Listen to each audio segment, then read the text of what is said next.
සංවර්ධන අධිකාරිය පිහිටුවීම අද දවස අනාගතයේ යම් දිනක ඉතිහාසයේ රන් පිටුවකින් ලියවේවි කියලා අපි බලාපොරොත්තු වෙනවා. මොකද ශ්‍රී ලංකාවේ අනාගතය වෙනස් කළ හැකි ආයතනයක් විදියටයි අපි කයින්ද තෙල් සංවර්ධන අධිකාරිය දකින්නේ. විශේෂයෙන්ම මේ මොහොතේ විදේශ විනිමය බරපතල හිගයකට මුහුණ බාලා ණයබරින් මිරිකිලා ඉන්න ශ්‍රී ලංකාවට අනාගතය ගැන තිබෙන එකම බලාපොරොත්තු විදියට අද බිහි වෙන මෙම අධිකාරිය අපිට හඳුන්වන්න පුළුවන්. විශේෂයෙන්ම අපි දැක්ක දෙයක් තමයි බොහෝ බලාපොරොත්තු තියාගෙන තෙල් සොයාගත් අප්‍රිකානු සහ ලතින් ඇමරිකානු රටවල් වල තෙල් සම්පත ලැබුණා, ගෑස් සම්පත ලැබුණා. හැබැයි ධනවත් උනේ රට නෙවෙයි දේශපාලකයන් සහ නිලධාරීන් පමණයි.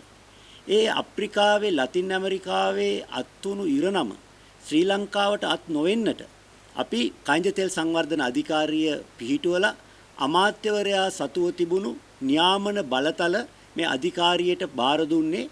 මේ තුලින් වෘත්තීය මට්ටමින් ස්වාධීනත්වයකින් මේ නියාමන කටයුතු සිදු කරලා එක් තනි පුද්ගලයන් ධනවතුන් වෙනවා වෙනුවට ශ්‍රී ලංකාව ධනවත් රටක් කිරීමට අවශ්‍ය පසුබිම සකස් කරගන්න.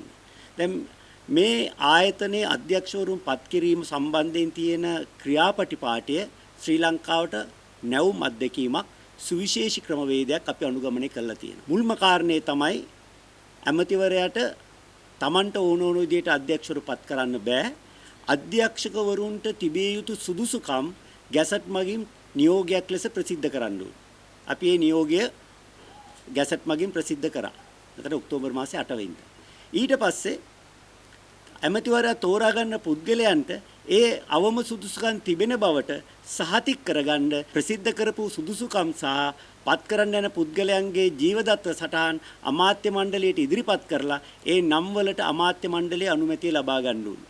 මෙවැනි ක්‍රියාදාමයක් අධ්‍යක්ෂ මණ්ඩලය පත් කර ගැනීම වෙනුවෙන් තියෙන්නේ කයින්ද තෙල් සංවර්ධන අධිකාරියේ පමණමයි. අපි මේ දේ කරේ ආයතනයේ ලැබිය යුතු ස්වාධීනත්වය සහ වෘත්තීය පසුබිම ලබා දෙන්න. සාමාන්‍යයෙන් සිදුවෙන ආකාරයට අධිකාරික අධ්‍යක්ෂ මණ්ඩලය පත් කරද්දී සිදුවෙන ඇමතිතුමාගේ පාක්ෂිකයන්, ඥාතීන්, හිතමිතුරන් කිසිවෙක් මේ අධ්‍යක්ෂ මණ්ඩලයේ නැහැ. මේ සිටින්නේ මේ විෂයට අදාළ පුද්ගලයන් පමණමයි. ඒ වගේම අපේ සභාපතිතුමන්ට පත් කළේ කීර්තිමත් කයින්ද තෙල් සම්බන්ධ ඉංජිනේරුවෙක් වෙන සාලිය වික්‍රමසූරිය මැතිතුමන්. ඒ වගේම අධ්‍යක්ෂ ජෙනරාල් තනතුරට පත් කරේ තේ ක්ෂේත්‍රයේ විශාල අත්දැකීම් තිබෙන සුරත් ඕවිටිගම මැතිතුමන්. ඒ වගේම අපේ අනිකුත් සමාජිකයන් විදිහට මම පත් කරලා තියෙන්නේ ජනාධිපති නීතිඥ ශවේන්ද්‍ර ප්‍රනාන්දු මැතිතුමන්. ඒ වගේම භූවිද්‍යාඥ ආචාර්ය එන්.පී. විජයානන්ද මැතිතුමන්. ඊළඟ මේ කයින්ද තෙල් ක්ෂේත්‍රයේ බොහෝ අත්දැකීම් තියෙන මැක්ලරන් සමූහ ව්‍යාපාරයේ සභාපතිතුමන්. අනිකුත් නිලධාරීන් 5 දෙනාම තමන්ගේ තනතුරේ නිල බලයෙන් තමයි මේ ආයතනයට පත් වෙලා තියෙන්නේ. අපිට තාමත් මුදල් අමාත්‍යාංශයේ නම් කරන නිලධාරියා පමණයි පත් කළා නැත්තේ. ශ්‍රී ලංකාවේ ගෑස් සහ තෙල් ගොඩ ගැනීමට බාධාවන් බවට පත් වෙලා තිබුණු බාධාවන් ගණනාවක් පහුගිය වසරාවට අපි ඉවත් කළා. අපි වෘත්තීය මට්ටමේ නිලධාරීන් ආයතනයට හඳුන්වලා දුන්නා. දෙවනුව අපි ගෑස් ප්‍රතිපත්තියක් හඳුන්වලා දුන්නා. දැවැන්ත බිම් කැබලි 20කට තිබුණු භූමිය අපි කුඩා බිම් කැබලි 873කට පරිවර්තනය කළා. ඒ වගේම අවශ්‍ය නියාමන පසුබිම කරන්න අවශ්‍ය පනත සම්මත කරා. අද දිනේ අපි අධිකාරිය පිහිටවල අධ්‍යක්ෂ මණ්ඩලය පත් කළා. මේ ක්‍රියාවලිය සම්පූර්ණයි. දැන් තියෙන ඉතින් ගෑස් සහ තෙල් ගොඩ ගැනීම පමණයි ඒ වගකීම මේ අධිකාරියට බාරයි. මෙතනදී අපි බලාපොරොත්තු වෙනවා මාර්තු මාසයේ වෙන විට දැනට ගෑස් නිදි නිශ්චිතවම හඳුනාගෙන තිබෙන M2 කියන කැබැල්ල ප්‍රසිද්ධ වෙන්දේසියක් කරලා සුදුසු ආයෝජකයෙක් සඳහා සොයා ගැනීම 2022 මාර්තු මාසයේ වෙන විට ආරම්භ කරන්න අපි බලාපොරොත්තු වෙන එකට අවශ්‍ය මූලික කටයුතු මේ දිනවල සිදු කරමින් පවතිනවා. ඒ වගේම අනිකුත් බිම් කැබලි සම්බන්ධයෙන් අපි දැනට ඒකාබද්ධ ගවේෂණයන් කරන්න අවශ්‍ය සමාගම් වලට අවශ්‍ය දත්ත සපයමින් ඒකාබද්ධ ගවේෂණයන් සිදු කිරීමේ කටයුතු ආරම්භ කරලා තියෙනවා. අපිට වැඩිපුරම ඉල්ලුමක් තියෙන දැනට මන්නාරම් ද්‍රෝණියට පමණයි. ඒකට හේතුව අපිට විධිමත් නිශ්චිත දත්ත තියෙන්නේ මන්නාරම් ද්‍රෝණියට පමණයි. නමුත් මෑතකදී අපි ඇමරිකාවේ ජියෝස්පේස් සමාගම සමග එක් වෙලා ගුවනින් කාවේරි ද්‍රෝණියේ දත්ත රැස් කිරීම සිදු කළා. අධ්‍යක්ෂ ජෙනරාල්තුමා දැනුම් දුන්නා. තවත් මාසයකින් අපිට ඒ සම්බන්ධ වාර්තාව ලැබෙවි කියලා. එතකොට අපිට පුළුවන් වෙනවා නිශ්චිතව කාවේරි ද්‍රෝණියටත් උනන්දුවක් දක්වන ආයෝජකයන් සොයාගන්න. හැබැයි ඒ වගේම අපි මතක් කරන්න ඕනි මේ කාර්යය අපට සිදු කරන්න සිදු වෙලා තියෙන්නේ දැවැන්ත අභියෝග ගණනාවක් මැද. අපිට තිබෙන පළවෙනිම අභියෝගය තමයි මේ මොහොතේ එක්සත් රාජධානියේ පැවැත්වෙන දේශගුණික විපර්යාස පිළිබඳ එක්සත් ජාතීන්ගේ සමුළුව. ඒ සමුළුවේදී 2022න් පසු අලුතෙන් තෙල් පිරිපාදු ආරම්භ නොකිරීමේ සම්මුතියකට වැනි කයින්ජ තෙල් ක්ෂේත්‍රයෙන් ඉවත් වීම සම්බන්ධ සාකච්ඡාව තමයි මේ දිනවල ලෝකයේ සිද්ධ වෙන්නේ. ශ්‍රී ලංකාව පරක්කුයි කියන්නේ හොඳටම පරක්කුයි. ශ්‍රී ලංකාව කයින්ජ තෙල් ගවේෂණයට සහ කයින්ජ තෙල් කැණීමට ඉදිරිපත් වෙන්නේ ලෝකය කයින්ජ තෙල් වලට සමු දෙමින් සිටින මොහොතකයි. ඒ නිසා අලුත් රටකට ආයෝජකයන් ගෙන්වා ගැනීම අතිශයින්ම අභියෝගාත්මක දෙයක් බවට පත් වෙලා තිබෙනවා. දෙවෙනි කාරණේ මේ මොහොතේ ලෝකේ පවතින කොවිඩ් වසංගත තත්ත්වය හමුවේ සමස්ත ලෝකයේම දැවැන්ත ආර්ථික පසුබෑමකට ලක් වෙලා තියෙන්නේ. ඒ නිසාම බොහෝ සමාගම් අලාභ ලබන තත්ත්වයටපත් වෙලා මේ සමාගම් වලට Taman ආයෝජනය කිරීම ප්‍රමාණවත් අරමුදල් නොමිති දුෂ්කරතාවයකට මුහුණ දීලා තියෙනවා. ඒකත් ආයෝජකයෙක් සොයා ගැනීම සම්බන්ධයෙන් අපිට තියෙන අභියෝගයක්. තුන්වෙනුව මේ වන විට ශ්‍රී ලංකාවේ ආර්ථිකය පිළිබඳ ලෝකයේ ඉදිරියේ තියෙන ඊටාම අඳුරු චිත්‍රයක්.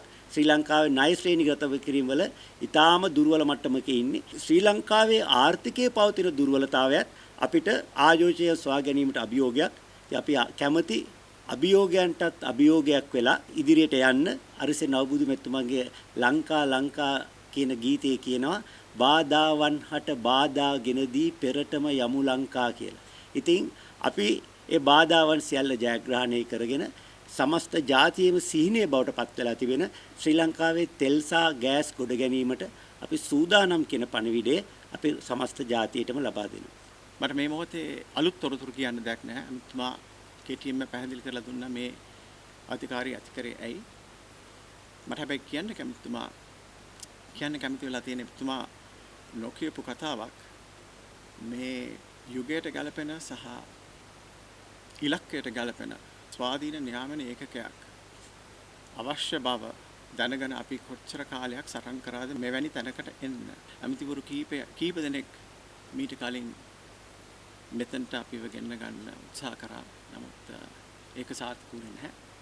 අන්තිමා මම හිතන්නේ මාස 12කින් 13කින් ස්වාධීන ආයතනයක් නියාමන ආයතනයක් පිටවල දැන් තියෙන පවතින යුගයට ගැලපෙන නීති රාමුවක් ගෙන්නගෙන ප්‍රතිපත්ති රාමුවක් ගෙන්නගෙන ලෝකේ වෘත්තීය හැකියාවක් තියෙන ආයවපත් කරගෙන දැන් අපිට ලොකු වගකීමක් බාර දීලා තිනවා ඉදිරියට යන්න. ඒ ඉදිරි ගමන ගැන මට කියන්න තියෙන්නේ එකම වචනයක් ඇත්තට වගකීම. වගකීම ගැන කතා කරාම අපිට වගකීම විශේෂයෙන්ම තුනක් අපිට පේනවා ඉදිරියට. එකක් සමාජ වගකීම social responsibility. අනිත් එක පරිසර වගකීම. කියන්නේ අපි දැන් අම්තුමා කිව්වා ග්ලාස්ගෝ වල තියෙන COP26 සමාජ සාකච්ඡාවේදී දැන් කතා වෙන්නේ මේ ක්ෂේත්‍රයෙන් අයින් වෙන එක ගැන. ඉතින් අපි ලංකාවේ මොකද්ද කරන්නේ මේ වෙලාවට? තුන්වෙනි එක අපි ආර්ථික වගකීම ගැන කතා කරන්න ඕනේ. හැම දෙයක්ම මේ ආයතනයෙන් ඉටුවෙන කාර්යභාර ව්‍යාපෘති අපි ඒවට වග කියන ආර්ථික වශයෙන් ලංකාවට යහපතක් වෙනවයි කියලා අධ්‍යයනය කළා තමයි මේ දේවල් අපි පටන් ගන්න උත්සාහ කරන්නේ. අන්තිම වචන ස්වල්ප මට කියන්න කැමති අරගෙන තුමා කතා කරපු දේ ගැන. ඇයි අපි මේ අවස්ථාවේදී මේ පුනර්ජනනීය බල ශක්තිය වලට අනිත් රටවල් පෙළඹෙනකොට ලංකාව මේ අලුත් ගමනක් පටන් ගන්නේ තමන්ගෙම කනිෂ සම්පත් නිෂ්පාදනයට ලක් කරන්න. ඒකට හේතු කාරණා කීපයක් තියෙනවා. අන්තිමට ඒවා සටහන් කරා කෙටියෙන් ලොකුට කියන්න තියෙන්නේ අපිට දැන් කොහෙවත් ලෝකේ ගමන යන්නේ පුරාජනනීය බල ශක්තිය වලට. ඒ වුණාට අපේ ලංකාවට ගොඩ ගන්නව නම් ආනයන කරන දවස තෙල් සහ ගෑස් සහ එන ඛනිජ ද්‍රව්‍යයක් ආනයනය කරන තාක්කල් අපිට අවශ්‍යතාවයක් තියෙනවා ඒ ආනයනයට ඊට අමතරව විකල්පයක් හැටියට අපේම දේශීය khනිජ ද්‍රව්‍ය නිෂ්පාදනය කරලා භාවිතයට ලක් කරන්න. ඒක තමයි අපේ ඉලක්කය. We are frequently asked by the Sri Lankan public whether there is really oil and gas resources below our ground. Having worked in this industry for almost 20 years, I can tell you as a professional that there are no such doubts amongst the international investors. The exploration work carried out so far is accepted internationally, and we have proven that there is oil and gas here. The problems in turning exploration to production, Honourable Minister and Chairman Mr. Wickramasurya explained to you briefly. Over the last year or so, we have to appreciate how much work has been done by Honourable Minister, Secretary of the Ministry and all the staff at the former PRDS, the Secretariat, to methodically break down all the barriers to investment. What couldn't be done in about 10 years was done in just over 10 months. It is significant. But while we were doing that, we were always talking to the investors, even despite the pandemic. And we were gradually, professionally building confidence in us in Sri Lanka so that they can come and reinvest again. As proof of that, Honourable Minister mentioned, Bell Geospace are here with an aircraft and crew. They're still here. They're expanding their survey program at no cost to the government, and they're doing that because they have confidence in us. So we said we were going to make a lot of reforms, and the culmination of that is the appointment of this board to take things forward. And I'm honored to be in such distinguished company. And as I look at the other members of the board, none of them are strangers. They have helped Sri Lanka in the upstream sector over the years. There are many others as well, but the individuals here have all helped over the years. So I'm very honored to be in their company, and I'm very happy that they now have an official role in taking this difficult but very important task for our country forward. This occasion is also very closely monitored by our potential investors. More than a year ago, we said we were going to do some very drastic changes, and I don't know if they truly believed us, but we have delivered. So we now approach them having delivered, and with the confidence and the backing, that we do what we carry out what we promise. So now that the board in place, we have an intense period of activity coming up to bring all of the work done home and to go out and formally invite investors to come back to Sri Lanka. And lastly, I invite the distinguished members of the media to use this opportunity to speak to our scientists and engineers here at the Petroleum Development Authority to find out why we say there is oil and gas. They can demonstrate to you our petroleum data. So before you go today, please spend a little bit of time to find out our expertise and technology. And with that, I will finish my. Thank you very much for your attention.